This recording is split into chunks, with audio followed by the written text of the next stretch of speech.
आचार्य समंतभद्र स्वामी महाराज स्वयंभू स्तोत्र में लिख रहे हैं और कह रहे हैं कि पंचम काल के अंत तक हे भगवान महावीर स्वामी आपका शासन काल रहेगा, आपका प्रभाव रहेगा। आज भी लोग अहिंसा परमो धर्म की जय बोलते हैं।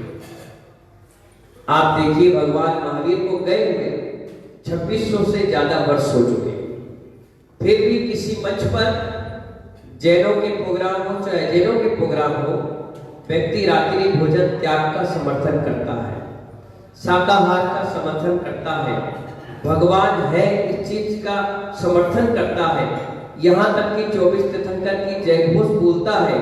पुरातन और प्राचीन सनातन जैन दर्शन का कहीं ना कहीं योगदान है, इस बात का भी समर्थन करता है। इससे ये मालूम चलता है कि पंचम काल के अंत तक भगवान महावीर का अहिंसा में धर्म जीवंत है, था और रहेगा। आचार्य भगवान इसमें इतनी अच्छी बात बताते हैं, अहिंसा का पालन करते, अहिंसा के ऊपर विश्वास रखते, ये अंत तक लोगों की विचारधारा बनी रहेगी। 6 काल होते हैं, 6 काल होते हैं, दुखमा दुखमा दुखमा, सुषमा सुषमा दुष्मा, दुखमा सुखमा और दुखमा। इस प्रकार जो 6 काल है ये दुष्ट काल है। कौन से काल है? हाँ, इसमें 3 काल 4 काल बहुत अच्छे हैं और जो पंचम काल दुखमा काल है वो दुखमा नहीं दुष्ट काल है, और जो आने वाला छठम काल है वो दुष्ट नहीं महादुष्ट काल है। इसीलिए आप देखिए घर में 3 बच्चे होंगे, एक दुष्ट प्रवृत्ति का होगा, 2 अच्छे होंगे, या बच्चे अच्छे होंगे तो मां दुष्ट होगी, मां अच्छी होगी तो पिता दुष्ट होगा, पिता मां बेटे अच्छे तो पड़ोसी दुष्टी होगा। ये सब ठीक है तो समाज का अध्यक्ष दुष्ट होगा। कहीं ना कहीं कोई ना कोई दुष्टी प्राणी रहेगा जो विधर्मी की तरह रहेगा, जिसे धर्म से कोई मतलब नहीं है, जिसे कर्म से कोई मतलब नहीं है, उसे तो सिर्फ अपना लाभ, अपना नाम, अपना प्रतिष्ठा, इसके अलावा कुछ नहीं। तो आचार्य भगवान कहते हैं कि इस काल में 99% कितने परसेंट? 99% सिर्फ दुख है।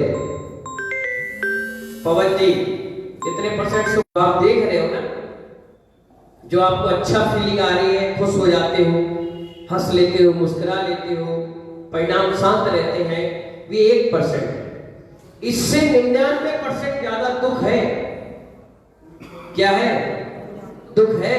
और सोचिए अगर 99% सुख होता तो कितना गजब का आनंद आ रहा होता। सोचिए, कल्पना करिए, जब आप एक शादी में जाते हो आपको कितनी खुशी रहती है। 1 महीने पहले से आप तैयारी करते हो, मुझे नौता में जाना है, चूल से जाना है, बलुआ में जाना है और भोजन के लिए जाना है। आप महीने 2 महीने 5 दिन 8 दिन 3 दिन सुबह से मैचिंग बनाना, तैयारी करना, कितनी तैयारी करते हो। अब सोचो जब एक शादी में इतना आनंद के लिए तैयारी कर रहे हो, ऐसी 100 शादी मिला लो और एक पचड़ा कर लो, बराबर आनंद। इतना गजब का आनंद रहता है। इसलिए तो मैं कह रहा हूं इस पंचम काल में 99% दुख और 1% सुख है, और उस 1% का जो सुख का अनुभव है वो आप सोचते हो शाश्वत सुख है, जबकि वो शाश्वत है ही। तो आचार्य लोगों ने कितनी बढ़िया बात बता रहे हैं। जरा सोचिए क्या कह रहे हैं, जरा सोचिए पंचम काल कितना दुष्ट काल है कि श्री कृष्ण नारायण जैसे महापुरुष को भी जेल में जन्म लेना पड़ा। किसमें जन्म लेना पड़ा? काल का प्रभाव था चौथे काल में कि उनको जन्म लेना कहां पे पड़ा? जेल में। उनका जन्म के समय एक व्यक्ति गीत भी नहीं गा सका, थाली भी नहीं बजा सका, खुशियां भी नहीं मना पाया, क्योंकि जन्म कहां हुआ था? जेल में। गोकुल में पढ़े, कहां पढ़े? राजा थे, महापुरुष थे, चाहते तो बढ़िया अच्छी यूनिवर्सिटी में पढ़ते, अच्छे अच्छे टीचर उनके आगे पीछे भागते, लेकिन कहां पढ़े? गोकुल में पढ़े और पूरा जीवन लड़ाई झगड़ों में बीत गया, युद्ध में रणनीति बनाते बनाते, और अंत में अपने शरीर को छोड़ा तो वन में छोड़ा। सोचिए, विचार करिए, कितना दुष्ट काल रहता है। जब महापुरुषों को नहीं छोड़ा तो हमें कैसे छोड़ेगा? हम तो उनके बराबर पुण्य भी नहीं करते, उनके बराबर दान भी नहीं करते, उनके बराबर तो भावना भी नहीं रख पाते। तो सोचिए, इस तरह उनको 99% दुख और 5% सुख झेलना पड़ा। इसी तरह उदाहरण इतिहास से भरा हुआ है, सैकड़ों उदाहरण है। महानुभाव आदिनाथ भगवान ने जैन दर्शन का सबसे पहला इतिहास चालू किया। उससे पहले जो भी पहले तीर्थंकर होते हैं, उन्होंने हर इतिहास को चालू करते हैं। लोक व्यवहार में जीवन यापन किस प्रकार से करें, किस प्रकार से ज्ञान उन्होंने हमें दिया। इसके अलावा आध्यात्मिक तत्व ज्ञान भी उन्होंने हमें दिया। कौन से भगवान थे वो? आदिनाथ भगवान। इसीलिए महानुभाव दो कल्याण की बातें उन्होंने की, एक आत्म कल्याण की और दूसरी अपनी दाल रोटी की। सत्कर्म की शिक्षा किसने दी? आदिनाथ भगवान ने। आज आप रोटी बनाते हो, तवा लाते हो, सिगड़ी जलाते हो, बच्चों को पढ़ाते लिखाते हो, कमाने के लिए वस्त्र आभूषण खरीदते हो, बेचते हो, लेना देना व्यापार जो करते हो, ये सारी क्रियाएं ऋषभदेव भगवान ने सिखाई। किसने सिखाई? हाँ, जाति वर्ण चक्रवर्ती भरत ने सिखाई कि आप शूद्र हैं, आप क्षत्रिय हैं, आप वैश्य हैं, आप ठाकुर हैं, आप ब्राह्मण हैं, आप पंडित हैं। ये क्रम किसने सिखाया? ये चक्रवर्ती भरत ने सिखाया। इसीलिए आदिनाथ भगवान को भी मनु कहा गया। 14 कुलकर होते हैं, लेकिन 15वें आदिनाथ को और 16वें भरत चक्रवर्ती को कहा गया। भगवान ऋषभदेव ने आत्म कल्याण के साथ साथ दाल रोटी का जरिया भी बताया। अगर वो नहीं बताते तो लोग आज आतंकी हो जाते। खेचा तानी, लड़ाई झगड़ा, इससे मांगना उससे देना, इससे लेना उससे भूलना, इस सारी क्रियाओं में उलझ जाते। आदिनाथ भगवान ने दो व्यवस्था हमको बताई। कौन कौन सी? एक आत्म कल्याण की और दूसरी दाल रोटी की, मतलब कर्मों की, सट कर्मों की, जो आज तक इस युग के अंदर उसकी परिपाटी चली आ रही है। आज व्यक्ति कमाता है, खाता है, गृहस्थी के जीवन जी रहा है, कर्म कर रहा है और फल भी कर रहा है, दान भी कर रहा है, पूजा भी कर रहा है। ये सब किसने सिखाई? ऋषभदेव भगवान ने सिखाई। विशाल विश्व के अंदर बहुत सारे इतिहासकारों ने ढेरों सारी इतिहास की किताबें लिख दी। एक यूरोपियन लेखक मेजर जनरल फरलांग ने 1988 में 28 में एक पुस्तक लिखी। आजादी से पहले 1928 में एक पुस्तक लिखी, citizen science of corporative religion, जो लंदन में छपी थी, विदेश में। जो 100 साल पुरानी लाइब्रेरी होगी उसमें आज भी ये पुस्तक मौजूद होगी। इस विशाल विश्व के अंदर ऐसी कोई जगह शेष नहीं है। क्या लिखी उस पुस्तक में? इस विशाल विश्व में एक भी जगह शेष नहीं है जहां पर दिगंबर संत अपने पदरस से उसको पावन और पुनीत नहीं करते। यूनान में देखो, कल्याण मुनि की समाधि मिलेगी। पाकिस्तान में देखो तो जैन मंदिर मिलेंगे। आप यूरोपियन कंट्री जाओ, कनाडा जाओ, 10,000 जैन मंदिर मिलेंगे। चीन जाओ, 1-1 किलोमीटर स्वर्ण मंदिर।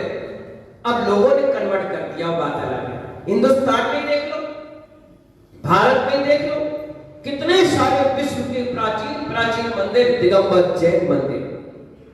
आप देख लो कुतुब मीनार को, अवशेष देखो, 75 हिंदू और जैन मंदिरों को तोड़कर बनाया गया।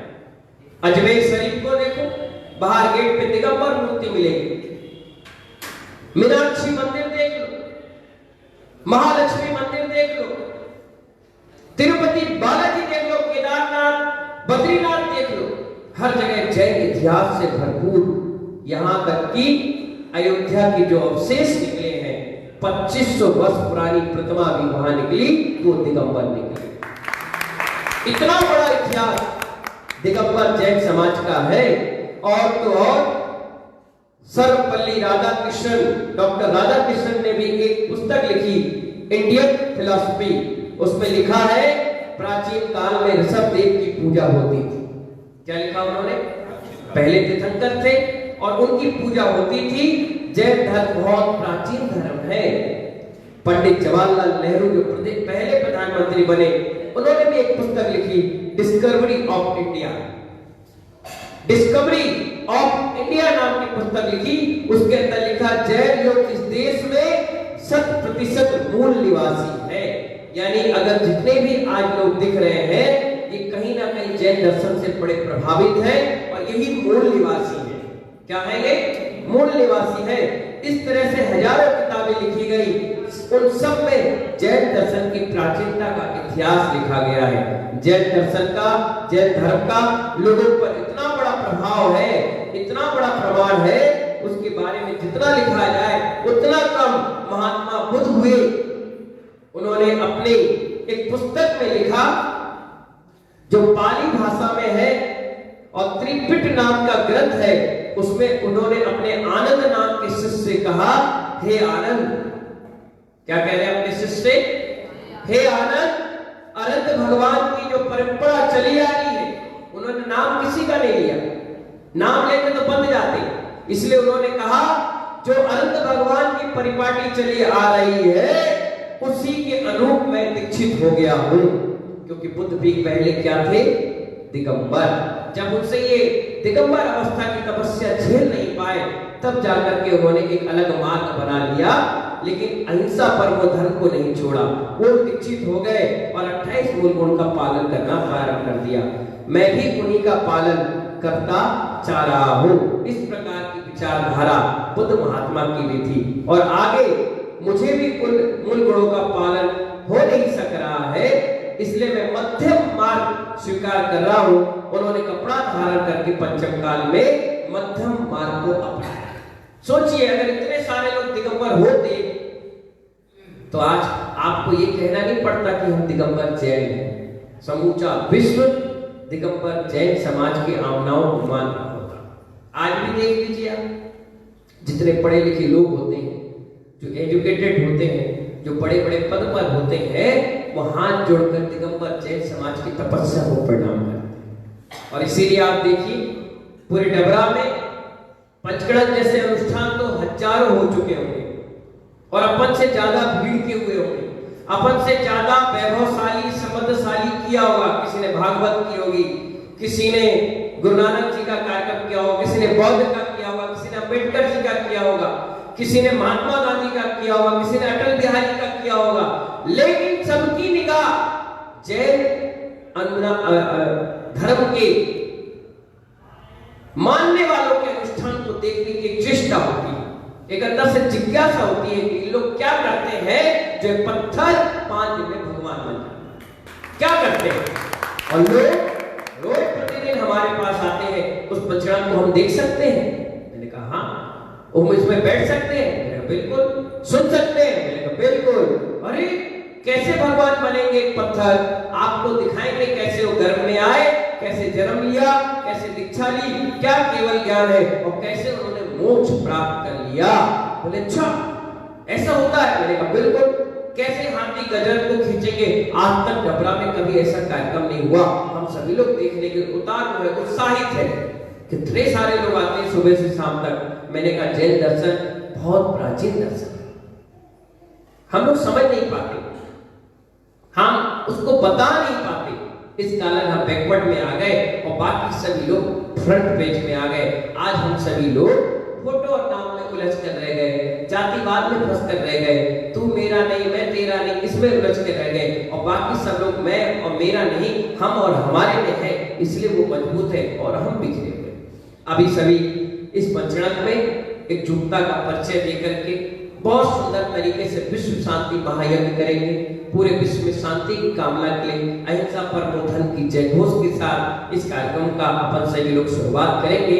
सारी तैयारियां लगभग पूर्ण हो चुकी है। 10 तारीख से यही इसी समय अपन ध्वजारोहण कर रहे हैं। क्या कर रहे होंगे? ठंड की चिंता करना नहीं, बढ़िया सुंदर सुबह नहा धोकर तैयार होकर आ जाना, चप्पल जूते पहनकर मत आना, काले कपड़े पहनकर नहीं आना, बाल खुले होकर नहीं आना, हार मुकुट आपको मिलेगा, कलश मिलेगा, अपने मस्तक पर रखकर यहाँ से पैदल पैदल चलना। भगवान की भक्ति स्तुति आराधना करते हुए नाचते गाते हुए 1.5 किलो लंबा जुलूस हुआ। कितना लंबा? हजारों की संख्या में लोग होंगे। आपके रिश्तेदार भी आ रहे हैं, उनसे भी कहना घटिया की साड़ी लो और आप पहनो और आप हमारे साथ चलो, पूजन में बैठो, पूजन करो, भगवान का जन्म कल्याण मनाओ और भगवान की प्रतिष्ठा में शामिल हो जाओ। कहा गया है 100 किलोमीटर दूर, कितने? यहां से मुरैना तक, यहां से झांसी तक, तालबेट तक, यहां से शिवपुरी तक, यहां से सोना तक, भिंड तक बैठा। समाज की तो बात कर ही नहीं रहा। कई लोग कहते ना मुझे बुलाया नहीं, मैं जाऊंगा नहीं। अरे तेरा दुर्भाग्य है, इसीलिए तुझे किसी ने बुलाया नहीं और तेरे भाव आने के बने नहीं।